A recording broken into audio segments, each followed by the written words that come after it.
কবিতাৰ শিৰোনাম সমীপেশু কৃষ্ণচূড়াৰ চহৰৰ প্ৰতিজন সতীৰ্থ।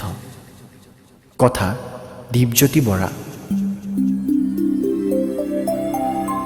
নিতালে নীৰৱে কুহেলিকা গুচাই দুখ মোকালি নামিছে। জালুকবাৰী অ মোৰ প্ৰাচীন কবিতাৰ চহৰ। অম্বিকাগিৰিৰ কি সকিয়নিত মোৰ ওৰে ৰাতি টোপনি অহা নাছিল। ৰূপকোঁৱৰৰ কি গীতিমালিকাত মই বিভোৰ হলো অতদিন। অ মোৰ প্ৰিয়তম জালুকবাৰী।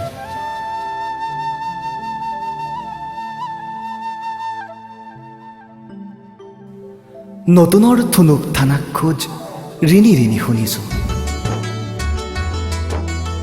অৱগুণ্ঠন আঁতৰাই চিনাকি দিয়া এই মিছিলক,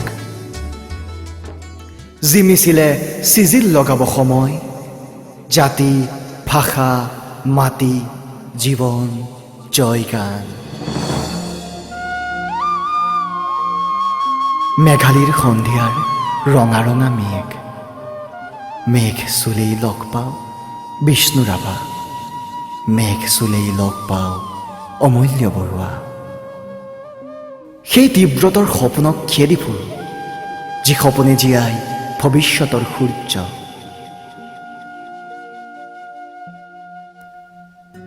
জালুকবাৰীৰ আলোকযাত্ৰাত একেলগে আমি খোজ লওঁ এই দিন গানৰ, এই দিন প্ৰাণৰ। আপোনাৰ মোৰ আপোন ভাষা কৃষ্টিৰ দহিকতৰা দিনৰ সূৰ্যমুখী মাত। আপুনি ময়েই আহক, আলফুলে সাজু সমন্বয়ৰ জোনালী সোণালী বাট।